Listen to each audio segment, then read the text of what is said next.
அனைவருக்கும் வணக்கம். மற்றொரு காணொளியூடாக உங்களை சந்திக்க வந்திருக்கும் நான் தாரகா. இன்றைய தினம் உங்களோட பகிர்ந்து கொள்ளக்கூடிய விடயம், இந்த தலைப்பு பற்றி நான் பேசுவோமோ விடுவோமோ என்று சொல்லி யோசிச்சு கொண்டிருந்த விடயம்தான். ஏனென்று சொன்னா இது ஒரு தீண்டத்தகாத தலைப்பு என்று கூட சொல்லலாம். நிறைய இடங்கள்ல இது போன்ற நிறைய விஷயங்கள் மக்கள் தங்களுடைய மன அழுத்தத்துக்குள்ள உள்ளாகிறதுக்கு முக்கியமான காரணமா இருந்திருக்குது. அதால சரி, நிறைய விஷயங்களை பற்றி நான் பேசுறேன், இதை பற்றியும் பேசுவோம். ஏனென்று சொன்னா நானுமே இந்த மாதிரியான விஷயங்களுக்குள்ள போய் எப்படி அதிலிருந்து வெளியால வரலாம் என்று சொல்லி மாற்று வழிகளை யோசிச்சு அதை கற்றுக்கொண்டு அதன்படி இப்ப வாழ்க்கையில சந்தோஷமா இருக்கிறேன். அப்ப அதை உங்களுக்கு சொல்றதுல எனக்கு 100% மகிழ்ச்சி தான். அதால நான் இன்றைய தினம் நான் பேச போற தலைப்பு அடிக்ஷன். தமிழ்ல சொல்லணும்னு சொன்னா அடிமையாகுதல் என்று கூட சொல்லலாம். எங்கண்ட முன்னவர்கள் எல்லாம் வேற இன மக்கள்கிட்ட அடிமைத்தனத்துக்குள்ள உள்ளாகி அதிலிருந்து வெளிவந்து எங்கண்ட நாட்டுக்கும் சரி எங்கண்ட மக்களுக்கும் சரி சுதந்திரத்தை நிறைய அளவுலயே வேண்டி தந்திருக்கிறார்கள். இன்றைக்கு நாங்கள் நிம்மதியாகவும் சந்தோஷமாகவும் எங்களுக்கு பிடிச்ச ஒரு சில விஷயங்களை செய்யறதுக்கும் முக்கியமான பக்கபலமான காரணிகளா இருந்தவர்கள் எங்கண்ட முன்னவர்கள். அதுல மாற்று கருத்து இல்லை. அப்ப எப்படியான ஒரு சூழ்நிலை எங்களுக்கு உருவாக்கி தந்தும் இப்ப வரைக்கும் நாங்கள் இந்த அடிமைத்தனம் என்ற ஒரு விஷயத்துல இருந்து வெளியில வந்துட்டோமோ என்று சொன்னா கண்டிப்பா கிடையாது. ஏனென்று சொன்னா நிறைய விஷயங்கள்ல நாங்கள் அடிமையாகி கொண்டே இருக்கிறோம். அது ஒருத்தருக்கு கீழே இருக்கிறது தான் அடிமைத்தனம் என்று இல்லை. இப்ப நான் சொல்ல போற விஷயங்களை கேளுங்க. இந்த ட்ரக்ஸ் யூஸ் பண்றதா இருக்கலாம், அதாவது போதை வஸ்து பாவிக்கிறதா இருக்கலாம், தொலைபேசி அதிகமா பாக்குறதா இருக்கலாம், அதிக அளவுல சாப்பிடுறதா இருக்கலாம், அதிக அளவுல கதைக்கிறதா இருக்கலாம், காதலிக்கிறதா இருக்கலாம். இப்படி நிறைய விஷயங்களை நாங்கள் ஒரு அடிமைத்தனமாகிறோம். அதையே திருப்ப திருப்ப செய்து அதுக்குள்ளேயே போயிடுறோம். இப்ப எங்களுக்கு அது ஒரு விஷயம் இல்லை என்று சொன்னா எங்களுக்கு வாழ்க்கையே இல்லை என்ற ஒரு நிலைமைக்கு வந்துடுறோம். இப்ப அடிமை என்று சொன்னோனுமே நிறைய பேர் சொல்லக்கூடிய விஷயம் போத வஸ்து மட்டும் அடிமை இல்லை. உண்மைக்குமே நான் கூட தொலைபேசியில இருக்கிற இணையத்தினூடாக நான் இந்த இன்றைய தினம் அடிக்ஷனை பற்றி பேச போறேன். அப்ப நீங்கள் அதுக்கேற்ற ஒரு சில விஷயங்கள் எனக்கு தாங்கொண்டு அவை முதல் தந்த விஷயம் என்னவா இருக்குதுன்னா இந்த போதை வஸ்து. என்ன பொறுத்த வரைக்கும் நான் சொல்லக்கூடிய விஷயம் என்னவா இருக்குது என்று சொன்னா, போதை வஸ்து மட்டும் அடிமைத்தனம் இல்லை. அங்க மக்கள் எத்தனையோ விஷயங்களுக்குள்ள உள்ளாகி தங்களை அழைச்சு கொண்டு வரார்கள். நான் கூட அந்த விஷயங்கள் ஒரு சில விஷயங்கள் செய்திருக்கிறேன். அது ஒவ்வொன்றா என்னென்னு சொல்லுவோம். முதல்ல அடிக்ஷன் என்ன, அது ஏன் வருது என்ற விளக்கத்தை நாங்கள் ஆரம்ப கட்ட விளக்கத்துல இருந்து பார்த்தோம்னா சில வேளை அதுக்கான முடிவுகள் எங்களுக்கு காலப்போக்கில் கிடைக்கக்கூடும். இப்ப அடிக்ஷன்ன்றதுக்கான விஞ்ஞான விளக்கம் என்ன சொல்லணும்னு சொன்னா, ஒரு விடயம் நாங்கள் தெரிஞ்சோ தெரியாமலோ ஃப்ரெண்ட்ஸோட சேர்ந்தோ இல்லாட்டி தனியே இருக்கேகியோ எங்களுக்கு இது நல்லா இருக்குமே என்று சொல்லி நாங்கள் செய்ய போன விஷயம், அது 20 நாட்கள் தொடர்ச்சியா செய்தோம் என்று சொன்னா 21வது நாள் நாங்கள் அந்த ஒரு விஷயத்துக்கு அடிக்ஷன் ஆகும்.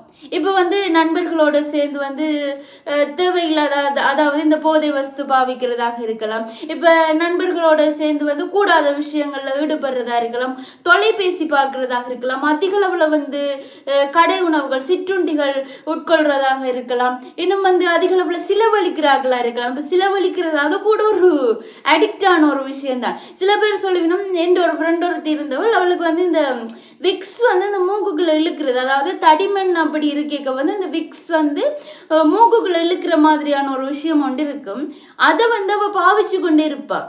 அப்ப நானும் கேட்டேன், இது என்னன்னு, உனக்கு நான் ஏதாவது பிரச்சனை இருக்குதான்னு சொன்னா, இல்ல நான் ஒருக்கா பாவிச்சுன்னா அப்ப எனக்கு அந்த வாசம் பிடிச்சு போட்டது, அதால நான் தொடர்ச்சியா பாவிச்சு கொண்டே இருக்கிறேன். என்னோட ஒரு 12 மணித்தியாலம் செலவழிச்சாலுன்னு சொன்னா அந்த 12 மணித்தியாலத்துல குறைஞ்சபட்சம் 4 மணித்தியாலத்துக்கு மேல ஒரு அரை மணித்தியாலத்துக்கு ஒருக்கா அந்த விக்ஸ் பாவிப்பா. ஏன்னு சொன்னா அது பழகி போட்டுதுண்டு. அப்படி ஒவ்வொரு சின்ன சின்ன விஷயம் நாங்கள் அறியாமலே ஒரு விஷயத்துக்குள்ள உள்ளாகி அதையே திரும்ப திரும்ப செய்து அதுக்குள்ள அடிக்ட் ஆகணும். அதுக்குள்ள அடிக்ட் ஆகுறதால இப்ப கூட நீங்க யோசிக்கலாம், இந்த விக்ஸ் பாவிக்கிறதால என்ன பிரச்சனை வரப்போகுது, அந்த பிள்ளைக்கு பிடிச்சிருக்குது, அந்த பிள்ளை பாவிக்குது, அதே நீ ஒரு குறையா சொல்றான்னு சொன்னா அதையே அந்த பிள்ளை திரும்ப திரும்ப செய்ய ஏதாவது ஒரு வருத்தம் இருக்குது, அந்த வருத்தத்துக்கு அந்த ஒரு மருந்து எடுத்துக்கொள்றோம்னா அது ஆரோக்கியமான முறையில இருக்கும். ஆனா வருத்தமே இல்லாத உடம்புக்கு எனக்கு பிடிச்சிருக்குன்னு சொல்லி கேட்க அது வந்து ஆபத்தா முடியும். எனக்கு படிப்பிச்ச ஒரு சார் இருக்கிறார். அந்த சாருக்கு அப்படின்னா சின்ன வயசுல அவர் படிக்க தண்ணி குடிக்கிறதுல அடிக்ட். இந்த காலத்துல தண்ணி குடிக்கிறதே கஷ்டம். ஆனா அவருக்கு வந்து தண்ணி குடிக்கிறதுல அடிக்ட்.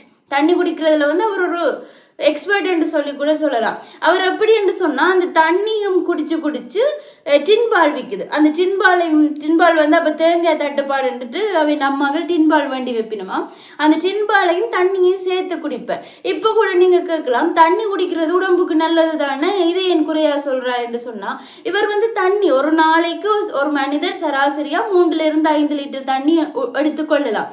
ஆனா இவர் ஒரு நாளைக்கு அதிக அளவுல 7-8 லிட்டர் தண்ணி எடுத்துக்கொண்டார். அது காலப்போக்கில் என்ன ஆனது என்று சொன்னா, அவருடைய இடுப்புல வந்து அந்த கல்சிய கட்டி அவருடைய அந்த இடுப்பு பகுதியில அப்படியே சுற்றி வளைஞ்சிட்டது கல்சிய படிவு.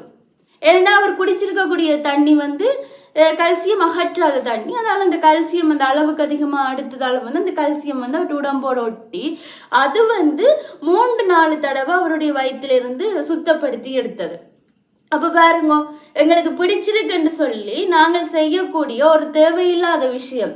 அளவுக்கு மிஞ்சினா அமிர்தமும் நஞ்சென்று சொல்லுவினோம். இந்த தண்ணி முதல் கொண்டு தலையடிக்கு போற விக்ஸ் வரைக்கும் நாங்கள் அளவுக்கு மிஞ்சி பாவிச்சோம் என்று சொன்னா அது ஆபத்துல தான் முடியும்.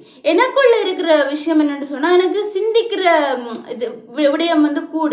இப்ப சும்மா இருந்தேன்னு சொன்னா கூட, நித்திரையில இருந்தேன்னு சொன்னா கூட அதிக அளவுல ஏதாவது ஒரு விஷயம் எனக்கு நடக்காத ஒரு விஷயம், இந்த விஷயம் நடந்தா எப்படி இருக்கும், இந்த விஷயத்துல வந்து நான் தலையிட்ட அப்படி இருக்கும், இப்படி ஒரு நபரை சந்திச்ச அப்படி இருக்கும் என்று எனக்குள்ளேயே நிறைய கற்பனைகள் ஓடும். அந்த கற்பனைகளின் நிமித்தம் வந்து நான் அதையே சிந்திச்சு கொண்டிருந்தேன். திடீரென்று ஒரு வீடியோ பார்த்தேன். தேவையில்லாத சிந்தனைகள் வந்து உடல் ஆரோக்கியத்தை கெடுக்கும். அப்ப என்னால வந்து அந்த சிந்தனையில இருந்து வெளியில வர முடியாம போட்டுது. ஏன்னா நான் சும்மா இருக்கிற நேரம் முழுவதுமே வந்து ஏதோ ஒரு விஷயத்த பற்றி சிந்திச்சு கொண்டுதான் இருப்பேன். அப்ப என் உடலுக்கு வந்து அதிக அளவு ஓய்வு கிடைத்தாலும் என்னுடைய மனதுக்கும் சரி மூளைக்கும் சரி ஓய்வு என்ற ஒரு விஷயம் கிடைக்காது. ஏதோ ஒன்று சிந்திச்சு கொண்டே இருப்பேன். அதால வந்து சில நேரம் வேலை செய்ய கூட இந்த வேலையில நிலைத்தன்மை இருக்காது. ஏன்னா நான் அந்த சிந்திச்ச தொடர்ச்சி அப்படியே சிந்திப்பேன் என்று சொல்லி அப்படியே போய் கொண்டிருக்கும். அப்ப அதுல இருந்து வெளியில வர்றதுக்கு நான் என்ன செஞ்சேன்னு சொன்னா, நான் சிந்திக்கக்கூடிய விஷயங்களை எழுத ஆரம்பிச்சேன். கதையா, கவிதையா, கட்டுரையா அப்படி எழுத ஆரம்பிச்சேன். அப்படி எழுத ஆரம்பிக்க வந்து என்னுடைய சிந்தனை திறன்களுக்கெல்லாம் ஒரு உயிர் கிடைக்க அதுல இருந்து வந்து என்னுடைய இந்த தேவையில்லாத சிந்தனைகளை வந்து குறைச்சு கொள்ளக்கூடிய மாதிரி இருந்தது. இது வந்து எனக்குள்ள இருந்த அடிக்ஷன். அதை வந்து நான் எப்படி வெளியில கொண்டு வந்தேன் விளக்கத்தை கூட உங்களுக்கு நான் இப்ப சொல்லி இருக்கிறேன். இப்போ வந்து நான் அடுத்த கட்டமா இந்த நாங்கள் ஒரு விஷயத்துக்குள்ள அடிக்ட் ஆகுறோம்டா அதுல இருந்து எப்படி வெளியில வரலாம். நான் சொன்ன ஒவ்வொரு அடிக்ஷன், அதாவது எல்லாருக்குமே தெரிஞ்ச விஷயம், இந்த போதை வஸ்துவா இருக்கட்டும், தொலைபேசி பாவிக்கிறதா இருக்கட்டும். ஆனா எல்லா மனிதரோடையுமே வந்து தொடர்பு படுத்தி பார்க்கக்கூடிய மாதிரி இருக்குது. நான் சொன்ன இந்த தண்ணி குடிக்கிறது, விக்ஸ் பாவிக்கிறது, அதிக அளவுல வந்து சாப்பிடுறது, அதிக அளவுல சாப்பிடுறது கூட அது ஒரு விதத்துல அடிக்ஷன் தான். ஏன்னா உப்பு பார்த்தாலும் ஏதோ ஒரு விஷயத்த வாய்க்குள்ள போட்டு குறைச்சு கொண்டு இருப்பேன். அந்த வாய் வந்து ஒன்றில் கதைச்சு கொண்டிருக்கணும், இல்லாட்டி வந்து ஏதாவது சாப்பிட்டு கொண்டு இருக்கணும். அந்த வாய்க்கு வந்து ஓய்வு கொடுக்காம இருக்கிறது அது கூட ஒரு விதத்துல ஏதோ ஒரு விஷயத்துக்குள்ள நாங்கள் அடிமையாகித்தான் அப்படியான விடயங்கள் எல்லாத்தையும் நாங்கள் செய்கிறோம். இப்ப வந்து இந்த அடிக்ஷன் எதால வருது இன்றைக்கு வந்து அதுக்கு விஞ்ஞான ரீதியா 2-3 விளக்கங்கள் சொல்லினோம். ஒன்று வந்து இப்ப நாங்கள் அதாவது போதை ரீதியான பொருட்கள் வந்து நண்பர்களோட இருக்க பாவிப்பு என்று சொல்லிட்டு ஃப்ரெண்ட்ஸா சேரைக்க தான், அதாவது இந்த ட்ரக்ஸ் யூஸ் பண்றதாக இருக்கட்டும், இந்த மாதிரி பானங்கள் பாவிக்கிறதாக இருக்கட்டும், ஃப்ரெண்ட்ஸோட சேரைக்கு எப்பயாச்சும் ஒரு நாள் என்று சொல்லி ஃப்ரெண்ட்ஸோட சேரைக்கு எல்லாம் அந்த விஷயத்த வந்து பாவிக்க ஒரு நாள் ஃப்ரெண்ட்ஸோட சேராத நாள் அப்பதான் வந்து தெரியும் நான் வந்து இதுக்கு அடிக்ட் ஆயிட்டேன். அப்ப இந்த ஒரு விஷயம் இல்லாட்டி எனக்கு கை காலெல்லாம் நடுங்கும், என்னால வந்து எந்த ஒரு வேலையுமே செய்ய முடியாதுன்னு சொல்லிட்டு கொஞ்சம் கொஞ்சமா உட்கொண்டு அதுவே வந்து காலப்போக்கில் இந்த ஒரு விஷயம் இல்லாட்டி என்னாலேயே இயலாது என்று சொல்லி ஒரு முடிவெடுத்து வரேன். 2வது விஷயம் வந்து தனியே இருக்கேக்க, அதாவது தனிமையில இருக்கேக்க யாருமே இல்லை பக்கத்துல கதைக்கிறதுக்கு. அப்படி இருக்கேக்க வந்து என்ன நடக்குதுன்னு சொன்னா, சொசைட்டியை பற்றி அதாவது சமூகத்தை பற்றி எதுவும் தெரியாது, குடும்பத்தை பற்றி எதுவும் தெரியாது, தன்னை பற்றி கூட எதுவும் தெரியாது. அப்படி இருக்கிற நேரத்துல தவறான முடிவுகள் எடுத்து தவறான செயற்பாடுகளுக்குள்ள போகக்கூடிய மாதிரி இருக்கும். அப்படியான வகையில வந்து இந்த அடிக்ஷன் உருவாகுதுன்னு சொல்லி 2-3 காரணங்கள் விஞ்ஞான ரீதியா சொல்லி இருக்கிறேன். இப்ப வந்து இதுக்கு நான் சிறந்த ஒரு தமிழ் ரீதியான விளக்கம் கொடுக்கணும் என்று சொன்னா, மனமென்னும் குதிரையை மதியென்னும் கோலால் தினமென்னும் தென்னிய கயிற்றால் பிணித்து குணமென்னும் பல்லாளி தேரின் மேல் கொண்டோன் புவனமெல்லாம் புகழும் புகழ் சேர்ந்திடுமே. இப்ப மனத்தை வந்து ஒரு குதிரையா அப்படின்னா இந்த மனத்தை வந்து என்ன செய்யணும்னு சொன்னா அறிவு என்று ஒரு கோலால அடக்கி ஒவ்வொரு நாளும் உறுதியான கயிற்றால கட்டி நற்குணங்கள் என்னும் சக்கரங்களை வந்து தேரின் மேல் ஏறி செல்பவன் உலகமெங்கும் புகழும் புகழை அடைவான். இப்பாடல் வந்து மனதை அடக்கி ஆழ்வதன் மூலம் உலக ரீதியா வந்து புகழ் பெறலாம் என்று சொல்லினோம். இப்ப வந்து நாங்கள் ஒரு குதிரைக்கு வந்து ஒரு கடிவாளம் போடுவோம். அந்த கடிவாளம் போட்டா அந்த குதிரை வந்து சொல்ற விஷயங்கள் கேட்கும். அது போலதான் நாங்க இந்த மனசு என்ன செய்யணும் என்று சொன்னா, அறிவென்னும் கடிவாளத்தால கட்டி வந்து நாங்கள் செயற்படுத்தேக்க ஒவ்வொரு நாளும் ஒவ்வொரு விஷயங்கள் என்று சொல்லி செயற்படுத்தேக்க அது வந்து நல்ல ஒரு பாதையை நோக்கி போகும். அப்ப முதலாவது விஷயம் மனக்கட்டுப்பாடு. 2வது விஷயம், உண்மைக்குமே நிறைய பெற்றார்கள் வந்து குறை சொல்லக்கூடிய விஷயம் வந்து எந்த பிள்ளை படிகளோட சேர்ந்துதான் வந்து கெட்டுட்டான், இந்த பிள்ளை வந்து என்னடா நிறைய போதை பாவிக்கிறார்கள் இந்த தாய்மார் சொல்லக்கூடிய விஷயம் இதுவா தான் வந்து இருக்குது. உண்மையா வந்து செய்யக்கூடிய விஷயம் என்னன்னா, சமூகத்தோட அவையில வந்து ஒருமிக்க விடணும். 2வது விஷயம் வந்து வீட்டுக்காரரோட வந்து செயற்பட விடணும். இப்ப வந்து ஒரு பிள்ளை நண்பர்களை தேடி போகுதுன்னு சொன்னா வீட்டுல ஒரு அரவணைப்பு இல்லாத பட்சத்துல வந்து வெளியில போகுது. அப்ப முதல் கட்டமா வந்து அந்த அரவணைப்பு வந்து சமூகமும் சரி வீடும் சரி கொடுக்க அது வந்து ஒரு நல்ல ஒரு சூழலை எடுத்துக்கொண்டு போய் செல்லும். அடுத்த 3வது விஷயம் வந்து உண்மைக்குமே ஒரு 20 நாள் ஒரு விஷயத்தை தொடர்ந்து செய்கிறேன், 21 நாள் 21வது நாள் என்ன அறியாமலே அது எனக்கு ஒரு அடிக்டட் ஆகுறேன் அந்த ஒரு விஷயத்த 4 பேர் எனக்கு சொல்லினோம். அப்படி சொல்லிக்க வந்து இது நல்லதா இது கூடாதா இது செய்யலாமா இது வேண்டாமான்னு சொல்லி சிந்திச்சு அதை குறைக்கிறதுக்கு இப்ப வந்து நான் ஒரு விஷயத்துல இருந்து நான் அதுல இருந்து எப்படி வெளிவந்து நான் என்று சொல்லியிருப்பேன். அது போல விஷயங்களை வந்து செய்ய இன்னமுமே வந்து வெளிவரக்கூடிய மாதிரி இருக்கு. இந்த விஷயங்களை தான் இன்றைய தினம் உங்களோட நான் பகிர்ந்து கொண்டிருக்கிற உறவுகளை. இது பற்றிய கருத்துக்களை மறைக்காம உங்களுடன் பகிர்ந்து கொள்ளுங்கள். நாங்கள் நாளைய தினம் மற்றும் ஒரு சிறந்த காணொலியுடன் உங்களை சந்திக்கும் வரை உங்களிடமிருந்து விடைபெறும் நான் தாரகா. நன்றி.